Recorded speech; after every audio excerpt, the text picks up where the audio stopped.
मैंने सबकी सुनी और चंद दिन से जब आप सुनते थे तो आपको लगता होगा कि शायद मैं इस तरह की जो बदनीति के साथ बदयांती का इस्तेमाल हो रहा है सियासी और समाजी दायरों में,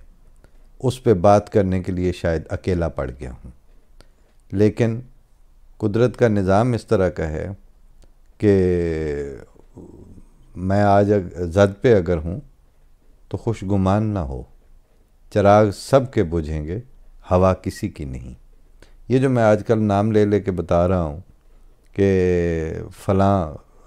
तजिया निगार भी अहमदी नहीं है, फ़लाँ सहाफ़ी के दूर दूर तक कोई अहमदी नहीं है, बात यह है कि अब वो असर उन तजिया निगारों तक भी आना शुरू हुआ और अब वो मजबूर होकर, बेइख्तियार, लाचार होकर बोल पड़े हैं और कह रहे हैं कि ये बंदा और ये रजीम और ये रियासत और ये सियासत ये मज़हब का बदतरीन और बेतरेग इस्तेमाल कर रहे हैं।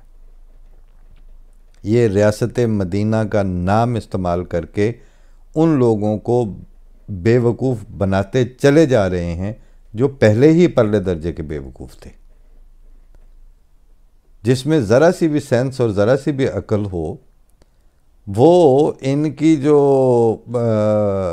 क्लीन शेव्ड कैट वॉक्स हैं उनके झांसे में कब आता है। और ये तो अपना जब मफाद मिले, जहाँ से मिले और जिस कीमत पर मिले और जो कुछ देने से भी मिले, वो तो उसको लेने से बाज नहीं आते। इसके साथ साथ पैरेलल बाज़ लोगों ने ये तक भी कहा कि जैसे मैंने पढ़ के इनका भी सुना दिया, सलीम साफ़ी का भी, और भी बहुत से लोग हैं, बहुत से इस वक्त राइटर्स, तजिया निगार ये कहने पे मजबूर हैं कि इनका एक ही हदफ था कि बस मेरा शख्सी इक़्तिदार कायम रहे। और ये आजिज़ पिछले 2-3 साल से मुसलसल अर्ज़ कर रहा था, बल्कि मैंने उसमें एक कालम में ये फ़िक्रा लिखा भी था कि इमरान खान साहब, वज़ीर आज़म आप बन गए थे, यही आपकी ज़िंदगी का मकसद था। इसके बाद अब आप सिर्फ फौत हो सकते हैं, इससे आगे कोई मकाम अब आपका मुंतज़िर नहीं है। लेकिन ये ज़ाहिर है कि वो बहरे कानों पे पड़ने वाली सदा है ना। अब ये सारा कुछ करते करते इन्होंने आखिर ये कर दी कि DGISI की पोस्टिंग के नाम पर प्रैक्टिकली हर सतह पर और अवामुन नास के हर तबके तक ये बात साबित कर दी कि ये हुक्मरान और स्टेट्समैनशिप इनके अंदर थी ही नहीं। वजाहत मसूद साहब, जिनकी शोहरत है कि वो किसी भी सूरत में, मतलब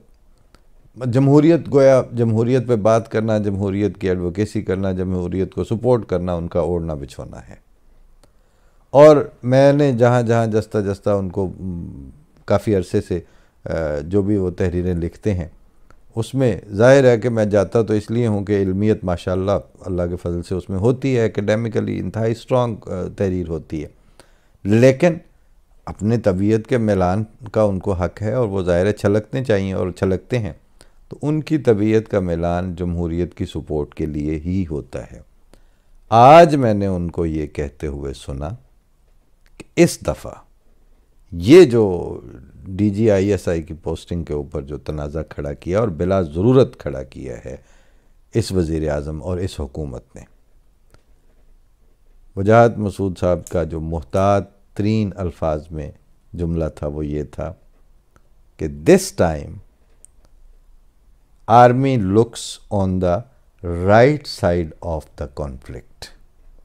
कि तनाज़े की जो दुरुस्त समत है उस तरफ फौज खड़ी हुई है इस बार। और आप किसी भी हवाले से देख लें, मुश्ताक अहमद यूसुफ़ी साहब ने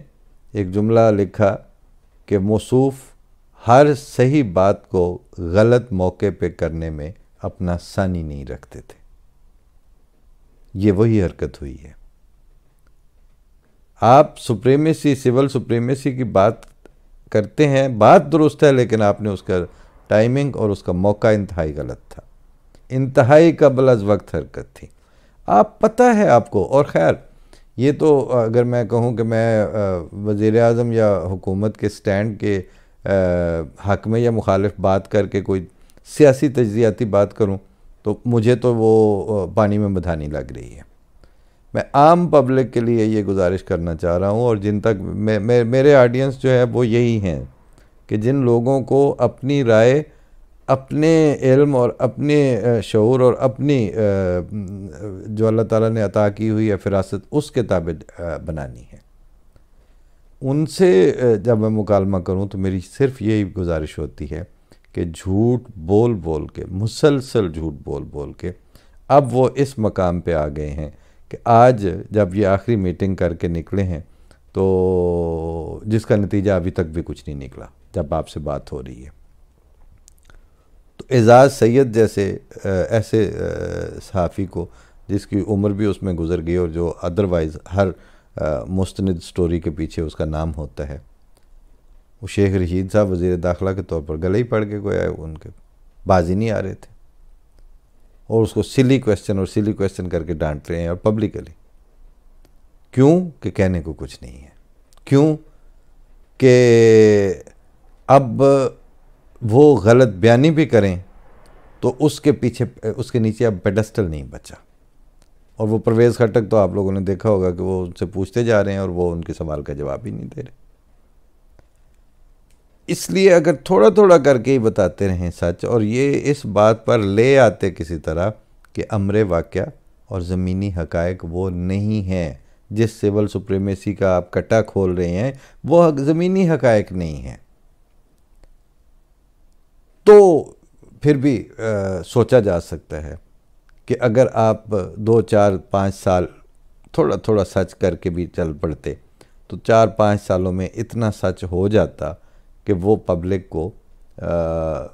असल हक़ाइक़ और असल तस्वीर तक ले आता। और जब पब्लिक असल तस्वीर तक आ जाए फिर वो अच्छे बुरे वक्त में आपके साथ होती है। आपने तो बुरा वक्त बताया ही कोई नहीं हुआ। आपने तो सारा रावी चैन चैन लिख रहा था, और अब लफ्ज़ बेशर्म इस्तेमाल करते हैं तो हमारे ऑडियंस में से बाज़ कहते हैं कि ये ज़्यादती हो रही है इनके साथ, लेकिन अब इसको ढटाई कह लें, इसको तुम कोई अच्छा सा रख लो अपने वीराने का नाम, लेकिन उस ढटाई की इंतहा है कि जब सारे मुल्क में छट्टा दे दिया गया है उस बदनज़मी का और उस अनरेस्ट का, और दिया भी किसके मुकाबले पर आके है? वाहिद इंटैक्ट इदारे के साथ, वाहिद फंक्शनल ऑर्गेनाइजेशन पाकिस्तान आर्मी के साथ। और सच है, झूठ है, द्रोग बर गर्दने रावी, लेकिन उनके साथ जो लाने वाले हैं। अब वो हर तरफ उसका छट्टा देने के बाद वज़रा आते हैं, वो कहते हैं जी सब कुछ ठीक है, सब ठीक हो जाएगा। इसका मतलब है वो तो ठीक होगा या नहीं होगा, आप ठीक नहीं होंगे। और आपको, आप पता नहीं किस मुनाफ़कत के और किस ढटाई और उसके मकाम पे बैठे हुए हैं कि आप एक मिनट के लिए भी नंगा झूठ जो है कि जो इधर आप बोल रहे हैं और आपके बैकग्राउंड में वो सारा अनरेस्ट भी चल रहा है, उस दिन का सारा मीडिया भी वही कुछ बयान कर रहा है। किसी को बंदा पूछ ही, सवाल ही कोई उठा लेता है कि ये पोस्टिंग और ट्रांसफ़र तो आम तौर पर पिछले अरसा दराज से होती आ रही है, और एक दफ़ा भी सिविल इदारे जो हैं वो उनके इस तरह करके कोई पूछ पाछ के उनसे कोई नहीं होती। अगलों का जो में दिल करता है वैसे करते हैं वो। तो अब आप तमाशा लगा के कह रहे हैं सब कुछ ठीक है। अब आप इतना ही बता दें कि वो एक पेज जो था वो फट गया है, वो टुकड़े टुकड़े हुआ पड़ा है, और आप सारों को अब अपनी जान के लाले पड़े हुए हैं। है दोनों का फेलुअर, जिन पे वो जिन्ना हस्ते पाप कमाए नहीं कितने नहीं वो कर दे, कि वो जिनको समझ के ये ले आए थे कि बस वही हाइब्रिड वाला सिस्टम तो अब वो नहीं चल रहा, तो है तो दोनों को शर्मिंदगी होगी, लेकिन जब दोनों को शर्मिंदगी होगी तो उसमें जो नुकसान है वो चूँकि इनका ज़्यादा होना है, जो अब सहाफ़ियों के सवालों का जवाब नहीं दे रहे या सहाफ़ियों के ऊपर गुस्सा निकाल रहे हैं। और वो जो दूसरे हैं वो अपने इदारे के तौर पर और अपनी मीटिंग्स और अपनी पॉलिसी साजी और अपने फ़ैसला साजी में जो कि इंटेक्ट थे, लिहाजा वो 6 तारीख के बाद तो उनका कोई स्टेटमेंट नहीं है। लिहाजा अब जो मेन स्ट्रीम मीडियम है वो पोली पोली तो बात बता रहा है हल्की फुल्की, लेकिन खुल के अब कोई भी बात नहीं कर रहा। हम खुल के कोई ये तो नहीं है कि हम इनकी मीटिंग्स में से हो के आए हैं, लेकिन वो जो हिंदुस्तान वाले कहते थे ना कि एक गावां गवाचियाँ तो खुरा किधर जाना, तो ये अब गायें जब गवाच गई हैं तो अब उसके बाद खुरे का तो हक है, सोच तो आती है, समझ तो आती है कि ये बात किस तरफ जा रही है।